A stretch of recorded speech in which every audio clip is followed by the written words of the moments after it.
We already knew they were doing this, but if you said it out loud, you would just be called a conspiracy theorist, you know? That's why I keep wondering, who the hell do they survey? I want to see the sample group. I want to see the demo, the crosstabs, how they gather this data, because it makes no sense. And it's really obvious to the audience that all they see is cheap virtue signaling. So we've already proven with the biggest franchise that exists that this data was bullshit.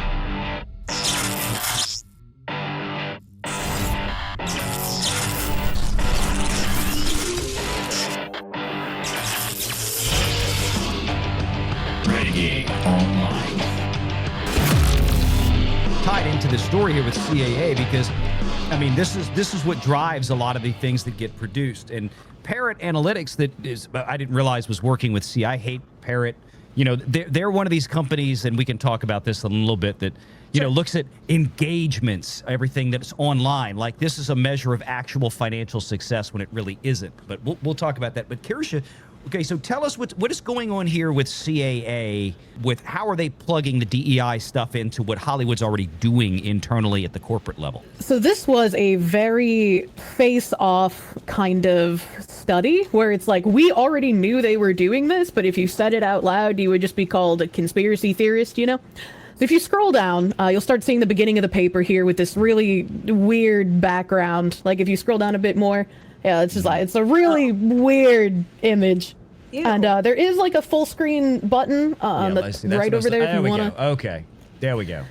And then on page 3, the executive summary. In this section, we summarize our key findings about the impact of talent diversity on TV demand. Number 1 was, compared to 2017, 2019 showed a substantial increase in racial and ethnic cast diversity in scripted television. In 2019, there were 1.4 times more premiering shows with at least 40% cast diversity, i.e. non-whites, compared to 2017.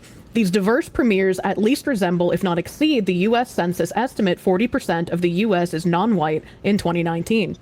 Number 2, audiences are responding to and looking for content that is more racially and ethnically representative of the United States population. The demand for shows with at least 40% cast diversity has more than doubled in the last 3 years, plus 112%, outpacing the growth in the number of shows with at least 40% cast diversity that have made it to the air. Which is a crazy thing to say, because I don't think I've ever watched a TV show and been like, you know what this show needs? More Indian people. Okay, let me tell you, I don't watch shows based on the cast and diversity of the cast. Like that's so odd. Right. And they're not the only ones that did this study, because there were studies that I cited in previous videos, and I don't remember if it was from, might have been from UCLA, I want to say, that did the study, similar kind of thing, where they said, you know, they did this survey, what do people want? And oh yeah, look, more than half the people say they want more diversity in their television. And then I'm like, the problem is, I swear, these people are only polling people on the left coast. It's like the rest of the country, it's not that they don't want diversity, it's that we don't care. We don't give a crap about, we just want an entertaining show. And in one of these studies, I don't think it's this one, but in one of these studies, they were talking about how, like, Gen Z has the most desire for diversity in their content. And content creators like YouTubers and live streamers are incredibly important for both pushing a message as well as pushing product. Because as long as you have diverse people pushing those products, that's what Gen Z cares about. They're more likely to accept a message or buy a product if it's a diverse content creator telling them the message or asking them to buy the product. Yeah, and that's, to me, I mean, maybe, because they've been told, I guess, their whole lives that you either have to have white guilt or you have to pay attention to things like this. Like the conversation we had earlier where nobody's born a racist. Nobody even knows color unless you point it out. I mean, kids don't inherently think, oh, something's weird here. You know, they just see people. They have to, it's learned behavior as they get older, that kind of thing creeps in. And when you're introducing this early on, saying, you know, hey, well, you know, you shouldn't feel safe because you're a young black kid in a classroom full of white kids and all this kind of, I was like, well, wait a minute, hang on, why? What are we talking? It's just kids.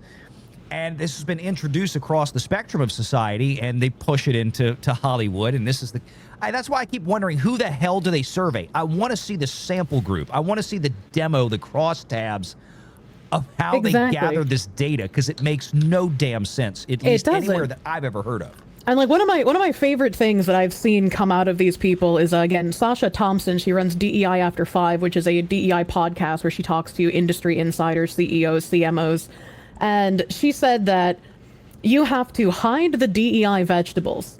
So we're just rejecting the good message. So you kind of have to hide the DEI vegetables in order to get us to eat them and agree with what they're doing. So a lot of people who might be like, oh yeah, I'm against DEI, I don't like this, they've still sort of been programmed to like gravitate towards the more diverse people as far as advertising goes. Sorry, my brain died there for a second. That's all right. But as far as this goes, I mean, looking down here, okay, cast diversity correlates with the immediate audience demand. And this is the kicker. The demand for premieres that had at least 60% diversity more than tripled since 2017, becoming the most in-demand shows in 2019. So what they're suggesting here is, and this was the call to action at this point, that particular line item from what I can see, because when you say that the demand for premieres, you're talking about, we want Hollywood to go out and invent new shows based solely around diversity casting. And that's what everybody's looking for. And they did it, and they convinced studios, they convinced shareholders. Avengers Endgame, 2019. Disney concluded a 10-year powerhouse run at the box office, $25 billion total in revenue, or whatever the hell it was, just on those films. And then Disney did this, because the first thing that came out of Kevin Feige's mouth when we came out of COVID lockdowns, theaters were reopening, and Shang-Chi was coming out, the first big movie of Phase 4 for Marvel, when we started the MCU, as our buddy Nerdrotic calls it, right? And what we wound up with was a disaster, because Disney went full into this. Every superhero that we had up to that point that was male was replaced with a female counterpart. And now you're getting a lot of the characters that happened to be white before are now getting replaced with persons of color. And it's really obvious to the audience that all they see is cheap virtue signaling. So we've already proven with the biggest franchise that exists that this data was bullshit. You know, and if it had worked, Disney and Marvel Phases 4 and 5 would be rolling in dough. I mean, they would have made so much money. They didn't. Most of the movies, 90% of the movies they released, bombed. They failed to recover their costs. They lost money. And killed the brand. And killed the brand. Yeah, and I'm not saying it was just because they did the virtue signaling. They were also very bad films. They were poorly written. They were sloppily executed. Well, that's the problem. You see that with this here. They're not studios are not looking at, hey, let's write the best script and let's cast the best actors who have the best chemistry for this part. They're looking at, let's make something with 60% non-white people. And when you start that way, you're just going to have an inferior product, because you're not starting with what's important when it comes to television or entertainment. Absolutely. And if you scroll down a little bit more on those pages, to intro to diversity in TV, it's got like a lady in a red dress on it. Look, Zendaya again. That's another one that I don't understand. It's like she keeps getting cast in everything, and I'm sorry, she sucks. She really is not very. She does not have wide range in acting.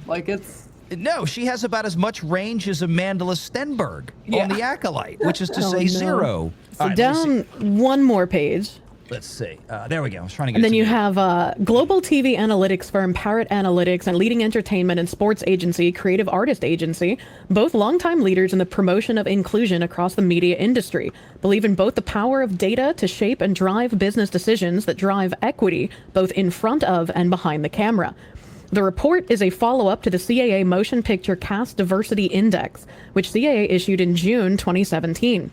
The primary goal of that research was to determine the correlative factors of diverse casting, diverse audiences, and box office success, and the broader implications on the business case for diversity in motion picture programming.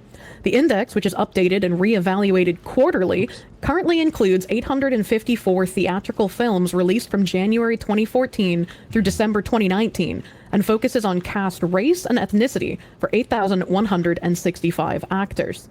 And a little bit down on the page, it says why the study matters now. The United States population is becoming increasingly non-white at a rate that has outpaced previous estimates from the U.S. Census Bureau. Recent reports reveal that the proportion of non-white populations in the country has nearly doubled in the last 2 decades. I wonder if that has anything to do with the border. I'm sorry. Yeah, with this latest decade likely to be the first to show a decline among the white population. Additionally, social movements are continuing to gain attention both within and outside the industry. Initiatives like #OscarsSoWhite and organizations like Black Lives Matter are calling for systemic change to advance racial and ethnic equity across business and society. And so it's like they go completely, diversity always meant less white people get That's it. I don't remember like any really normal, I don't want to say normal, but outside of Twitter, in my regular daily life, no one is talking about Oscars so white.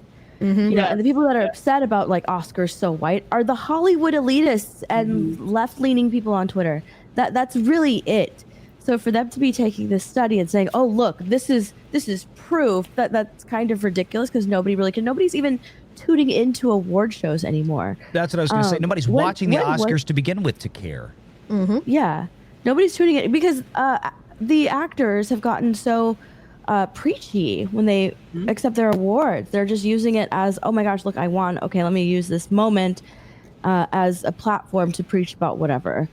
So nobody tunes in anymore. Nobody cares anymore. Make sure you're subscribed to Valiant Renegade and join us every Sunday at 6 p.m. Eastern for the live show.